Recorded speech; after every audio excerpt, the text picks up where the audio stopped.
Hey, True Believers, Englentine here with another batch of new comic book reviews. As usual, we're going to take a look at one DC, one Marvel, and one independent comic book. In this case, we're looking at Green Lantern Season 2, Number 1. We're going to go visit Captain America for the first time in a long time with Captain America number 19. And then the independent comic book is a book called Hag number 2. Very excited for these, so let's get this party started.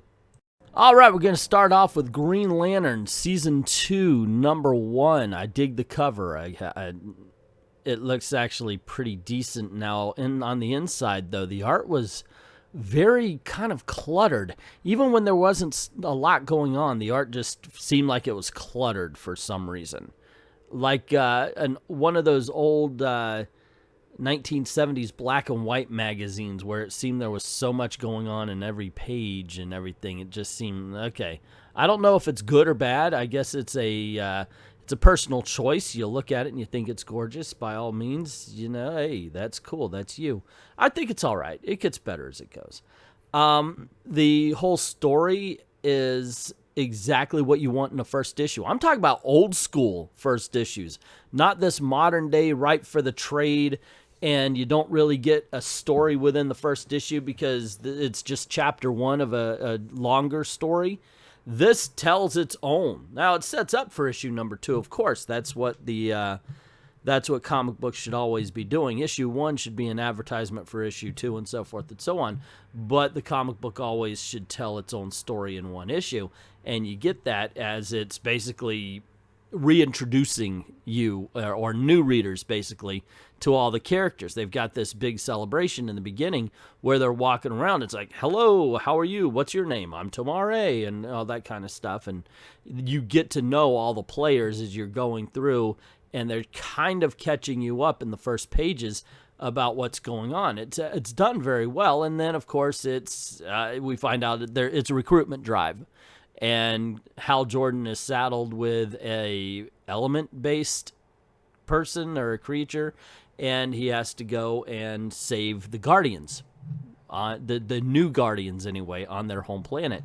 And so they do. They go up, they find out that, oh my gosh, there's a war going on the Guardians' planets between evolved apes, well, you know, more so than what people believe we are.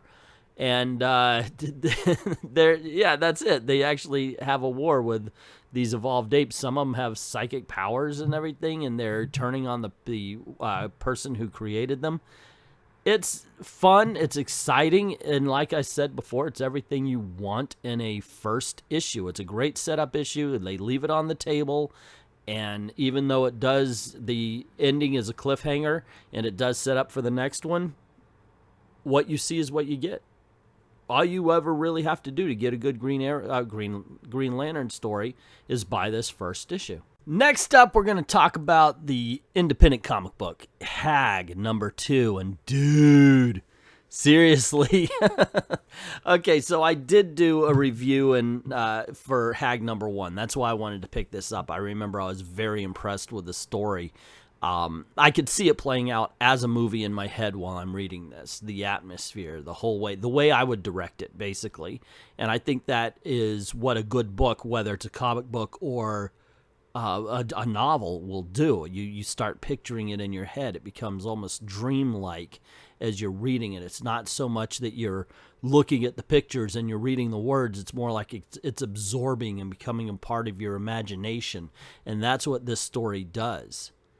It creates a sense of atmosphere, and that is premier. That is number 1 as far as any horror comic book or novel or anything has to do. It has to sense, you have to get this feeling and this sense of dread almost in order for these stories to work.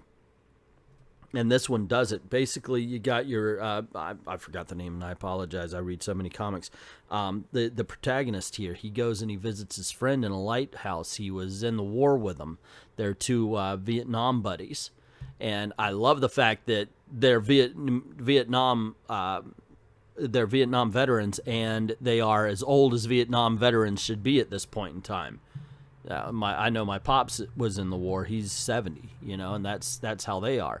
And they're talking about at this age, any little injury could be life-threatening. You know, it's and they're surrounded by these creatures, and they're surrounded by the darkness and the storm and everything. And like I said, man, it's just, if you want a horror comic, this is what you got to get. This is what the one you got to search out. If you can't find the individual issues, this is number 2. If you can't find the individual issues, this is a trade to pick up, man. I'm telling you. The art is a bit of an acquired taste. It's painting, and sometimes it's very much what you're looking at, and sometimes it becomes a little bit more abstract and just a bit more muddled. That didn't bother me at all. Like I said, horror, give me that sense of dread, and this one does in spades. And then we've got Captain America number 19, written by Ta-Nehisi Coates. Now, I watch Batman and Robin probably on an annual basis. I really have watched it quite a bit. The whole series, actually, the Burton films and then the Schumacher movies. And one of the reasons why I watch Batman and Robin, nowadays I just watch it for the apology, but for the longest time I watched it because I cannot believe they made a movie about Batman that was so bad. Seriously, I just don't buy it. Like, I could take the 1966, that was camp, that was man. And if you watch the Schumacher movies as camp, then okay, they're a little bit better. So I come to Captain America, and it's the same way. I've read Ta-Nehisi Coates' Captain America. He's horrible. He is horrible with the character. If you don't know what America is all about, then you're going to write Captain America all wrong.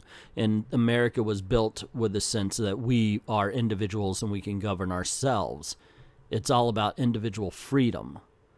And Ta-Nehisi Coates doesn't understand this. And oh my gosh, here he rewrites history. Everything that happened is because of this girl group behind it. Well, if this girl group was so powerful, then, dude, you're like in the same issue. You're talking about how they're both influencing history to the point where they've done everything, and you're also saying that they're the most oppressed people put on this planet. And my gosh, he gets the entire oppressed spectrum going on in Captain America here. It's amazing to me, the amount of victimhood that he believes in. But that's neither here nor there. Captain America's a lost little puppy in this book. Now, granted, I haven't read Captain America in a long time. Maybe he was a strong character for every issue up until now. I actually remember thinking Ta-Nehisi Coates was an improvement over Wade, and I still hold to that. I'll put this horrible, horrible comic right here against anything on Wade's run, but damn, this man has lost the plot. When we did the Spirit Awards, or not the Spirits, but the Gabbies for Worst of the Decade, one of the topics was the most misrepresented character, and we realized that we haven't seen Captain America in about 10 years, maybe even longer than that. Not the real Captain America. And you know what? You're not going to see him here either, gang. This is a misrepresentation of the character, America's ideals. This book sucks. I know it's a long time from now, but you know what I want for Christmas? I want Captain America back. I think that would be awesome if we got a writer that respected the character and respected America, really, because Ta-Nehisi Coates, that ain't it, man. Anyway, there you go, guys. Those are my reviews, and as always, these last few covers are from the best book to the worst book, and in all honesty, there's only one worst. I loved Hag number 2. As much as I liked the first issue, and Tales of the Green Lantern, as I said, it was a strong issue. Even though I didn't follow the first season, and by the way, I hate when they call comic book run seasons. Even though I didn't follow it the first time around, I got what was going on the second. But Captain America's a loss, and unfortunately, I think it's a lost cause. That is a sad, sad thing, considering he's one of Marvel's premier characters.